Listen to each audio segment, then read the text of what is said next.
प्रिय मित्रों, जय सो। आज मैं आपको बताऊंगी कि किस प्रकार हमें प्रार्थना करना चाहिए। सबसे पहले आप समझिए, प्रार्थना ईश्वर से जुड़ना है। देखिए, एक वचन पढ़ेंगे, आप लोग नहीं जानते कि आपका शरीर पवित्र आत्मा का मंदिर है, वह आप में निवास करता है और आपको ईश्वर से प्राप्त हुआ है। आपको अपने आप पर अधिकार नहीं है, क्योंकि आप कीमत पर खरीदे गए हैं। यहाँ पे हमारा शरीर जो है वो पवित्र आत्मा का मंदिर है। आप देखेंगे दानियल के बारे में हस्ताक्षर होता है, राजपत्र पे साइन होता है राजा के द्वारा कि कोई भी व्यक्ति अगले 1 महीने तक मेरे सिवा किसी और के सामने घुटने नहीं टेकेगा, किसी और के सामने प्रार्थना नहीं करेगा।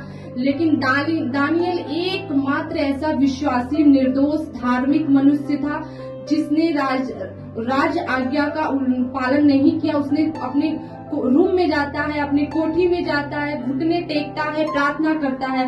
वो दानियल जिसने जो परमेश्वर की आज्ञा का पालन करता है, वो अन्य देवताओं, अन्य मनुष्यों की आराधना नहीं किया। हमें उसी तरह बनना चाहिए। आप देखिए, पौलुस सीलस जो बंदीगृह में बंद था, उसे वो बंदीगृह की बेड़ियां उसे नहीं रोक पाई परमेश्वर की आराधना करने से। वहां पे जब वो स्तुति कर रहे थे, एकाएक आंधी आती है और उनका बेड़ियां ढीली पड़ जाती, खुल जाती।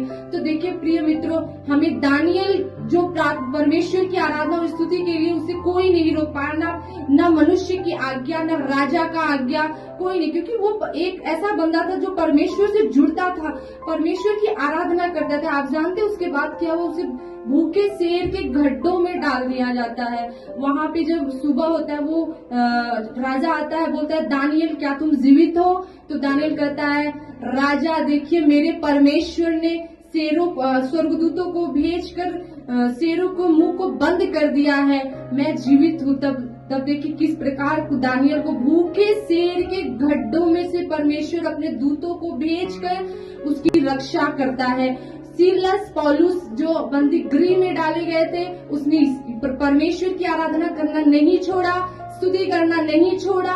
वे प्रार्थना करते रहे परमेश्वर की बंदीगृह में। उनका वहां पे नींव हिला, उनका बेड़ियां ढीली पड़ी, वे आजाद हुए। इस प्रकार मेरे प्रिय मित्रों, आप परमेश्वर की आराधना कीजिए, क्योंकि हमारा शरीर जो है वो पवित्र आत्मा का मंदिर है, उसमें ईश्वर की आत्मा निवास करता है। परमेश्वर ने खुद कहा था, जब उनका स्वर्गारोहण हुआ था, संसार के कोने कोने में जाकर मेरे प्रचार को सुनाओ, क्योंकि तब शिष्य लोग उनका प्रचार करने जाते, उन पे अत्याचार किया जाता है, उन्हें बंदीगृह में डाला, लेकिन वे परमेश्वर की आराधना करना नहीं छोड़ते।